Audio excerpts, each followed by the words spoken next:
एक ताजिर के पास एक ऊंट था जो बरसों से उसके साथ सफर करता, सामान ढोता और हर मुश्किल रास्ते पर उसका सहारा बनता था। मगर बुढ़ापा आते ही वो ऊंट कमजोर होने लगा। एक रात ताजिर ने साथियों से कहा, ये ऊंट अब ज्यादा बोझ नहीं उठा सकता, इसे बेच देना बेहतर है। ऊंट ने ये बात सुन ली। उसकी आंखें नम हो गईं। वो काफिले से दूर चला गया और सहरा के एक कोने में जा बैठा। वहां एक चालाक गीदड़ गुजरा। उसने ऊंट को रोता देखकर पूछा, क्यों दोस्त, क्या हुआ?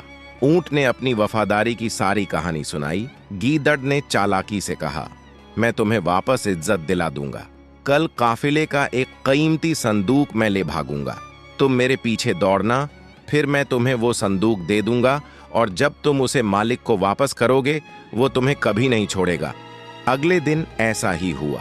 गीदड़ संदूक उठाकर भागा और ऊंट उसके पीछे दौड़ा। कुछ देर बाद ऊंट संदूक महफूज वापस लाया तो ताजिर खुशी से बोल उठा, मेरे वफादार साथी, मैं तुम्हें कभी नहीं छोड़ूंगा। ऊंट के दिल को सुकून मिला। चंद दिन बाद गीदड़ आया और बोला, अब मेरी मदद का बदला दो। मैं तुम्हारे काफिले की एक थैली सामान से भर कर ले जाऊंगा, तुम बस दौड़ने का दिखावा करना।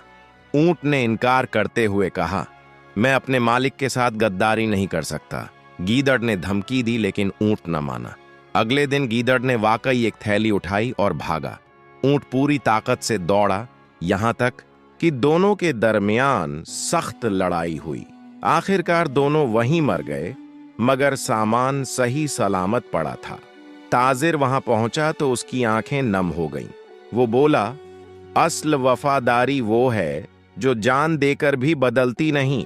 दोस्तों, अगर आपको मेरी वीडियो पसंद आई है तो मुझे फॉलो करें और वीडियो को लाइक कर दें।